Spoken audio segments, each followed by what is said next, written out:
Hey guys, it's Lola with Grateful Gratitude, and I am back again with Tunya, my wonderful friend. How are you? Good. Real good. We finally got some autumn weather down here in Texas, and it is a gorgeous day. It has been a gorgeous day for a couple days now. But girl, I have a topic for us today. Okay, lay it on me. So when you think of faith, and like you picture your own faith, I teach a class on this, and when I ask a lot of people, give me a picture of your faith, the first thing they say will either be Jesus, a picture of Jesus, or a picture of a cross. But I want to take this a little bit different, because sometimes with my faith, I'm pouring into more of the things that God has done for me over the years, and maybe I know you know the story, and maybe some of you do too, that when I met my husband Wes, it was absolutely God. His finger was all over it, because I was moving to Texas and I was in Illinois, and I had my whole house packed. Lexi and I were ready to go 2 days down the road. We were headed this way. And some of my girlfriends and I went out for that last dinner conversation type of thing. And they said, what is this online dating that you're talking about? Because this was year 2000, like when Match.com first started. And so I said, I can't really explain it. I'll have to hook my computer up. So I dug it out of the box, dug all the cables out, went to the site. At that time it was called U-Date, letter U-Date. And you did interactive chatting with, well, I did with men. Yeah. And anyhow, what happens is the very first thing is a page comes up with like 24 different profiles on it. And I told my girlfriends, I said, you pick someone and I'll just show you how it works. And then I'm gonna unhook my computer and get ready to move. And lo and behold, one of the girls pointed to a picture of a man, which ended up being Wes. Oh, that's awesome. Who is my husband. And, he's such a polar opposite of what my first husband was, that it was just like, that is my faith, because I've seen God's work. So tell me about you. Oh, gracious. I think of a cross or Jesus as well, on the simple level. We all know COVID presented a lot of challenges for us, but I think about the things when I really relied on God the most, whether it was during a relationship, my dad's health challenges, my husband's health challenges, situations in our family. That's when I think about a faith picture, and what I could draw is what God did through those instances and how you see it. If you take the time to stop and look, you see what God did. And now when you look back, it's so obvious. And it's having that faith and trusting God and getting out of his way and letting him work in our lives. Yeah. I think that's the thing I always think of too, is how was I so blind in this certain situation not to recognize God? And I think a lot of it is I didn't understand God's love for us at that time. With starting my ministry and really the heart transformation that you and I both had in the last few years, it makes it so obvious that it's almost like I don't remember who says that, but somebody's got a book called You Have to Have More Faith to Be an Atheist Than to Be a Christian. Oh, wow. Yeah. Meaning you have to work so hard to say this isn't God, that it would be a constant struggle. Yeah. And I think about that all the time, because I'm like, oh my gosh, I can talk about, my grandbaby and what God brought her through. Yeah. But even let's talk about our picture of faith in difficult times. Because many of you guys know that I lost my dad to pancreatic cancer last year, but the first thing I did after breaking down and crying and being sad was to say, wait a minute, I've got God on my side. And God's good enough and wonderful to tell me, listen, you're not going to have your dad forever. What are you going to do with this time? And to me, it was amazing that I could just put that trust and faith in God and say, I feel the peace that you're giving me through this difficult walk.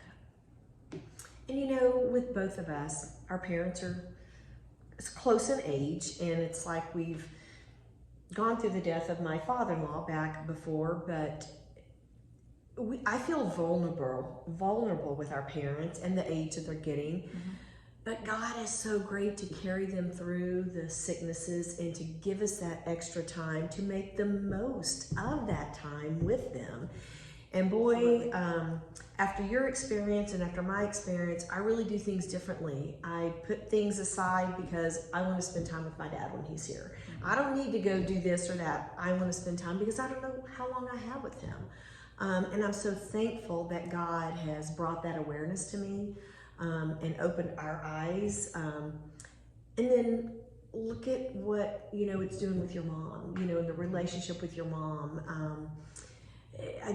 God's got this plan, and it's amazing when we follow his plan and just seek his will for our life. And the peace, that's the biggest word besides faith for me, is peace. And just not worrying, not fretting, just having that peacefulness about it, because he's in control. Yeah, and it's so hard to express that peace until you feel it. And I even look a little bit further because I have, helped a lot of people in grief since my dad has passed away.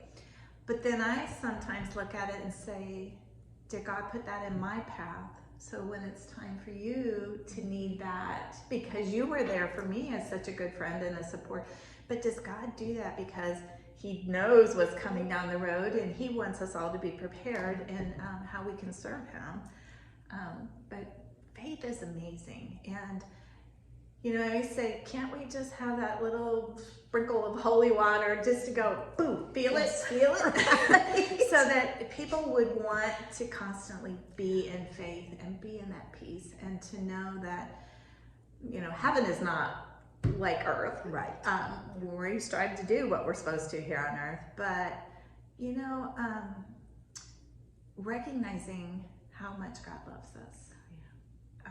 And clinging to that before anything else. Yeah. Because how many times have we been anxious or worried, and we waste so much time on that worry, and he brings us out so much better. Yeah. And I'm not saying, my father's passing by any way. Do I feel good about that? But I do feel good that I had certain conversations with my dad before he passed, and I felt his heart so much clearer, right? Even though he's a wonderful dad, God blessed me with more information about my dad. Right. And I think that is so important when we just seek God and know that we may not understand right now. It may be years down the road, but just seek him and feeling his peace.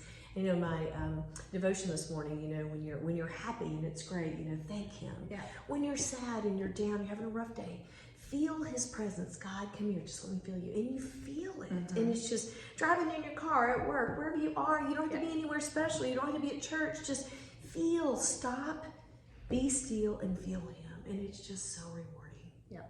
Yeah. But those days when you get up and there's something in you and you're like, man, I love my husband. And man, that sun's so much brighter today. There's just times that I feel that infusion of when I say that holy water, kind of thing. Yes. But that you just think, oh, I'm really feeling his presence right now. Oh, yeah. And it's so awesome and so wonderful. Yes. We had a quick cookout on Sunday, and the boys and our family were there, and I told them that it's days like that I wish would never end.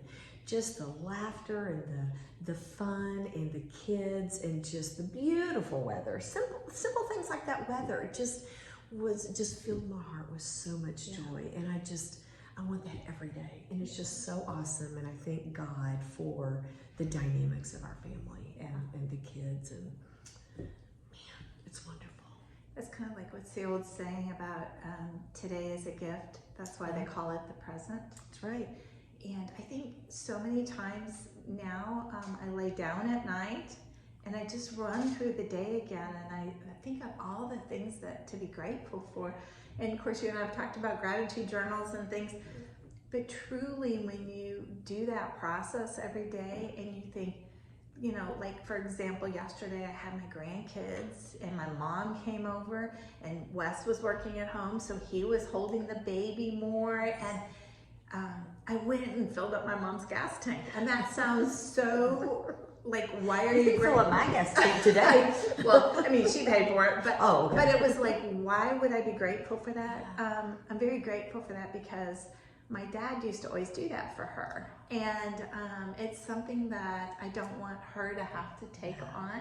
And so I was able to drive down. I immediately got the gas and came back. And it's when we look at those tiny little simple things that you're like, I see God in my faith. I see my faith in God, because that was so smooth.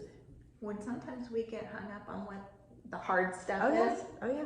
And it's easy to get hung up on the hard stuff, but just the simple joy that brought you, doing that act of kindness for your mom. Yeah. I mean, it didn't take a lot, Mm-mm. but look at what it shared and what it, to both of you and to others. It just, man, that just warms my heart. Yeah.